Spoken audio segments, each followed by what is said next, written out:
Chino, chinito, llévame a ver al doctor. Mi mujer se llama María, mi mujer tenía un dolor y me dijo chino, chinito, llévame a ver al doctor. Enseguida fui corriendo a ver a un especialista para que a mi mujer la curara a toda prisa. Ella entró en el consultorio y afuera me quedé.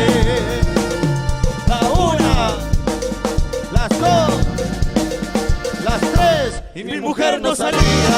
Entonces pensé que algo raro pasaría y cuando llamé al doctor a preguntarle el caso me dijo así: no se asuste mi compadre, que no es muy grave la cosa. Su mujer está jacarandosa, mira cómo baila, jacarandosa, mira cómo goza, jacarandosa, mira qué sabrosa, jacarandosa.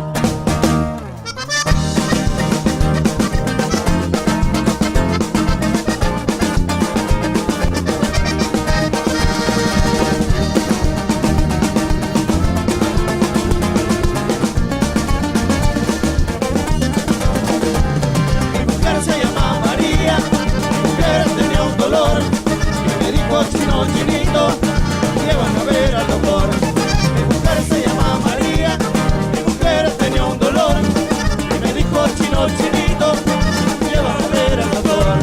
Enseguida fui corriendo a ver a un especialista para que a mi mujer la curara a toda prisa. Ella entró en el consultorio y yo afuera me quedé. La una, las dos, las tres y mi mujer no salía. Entonces pensé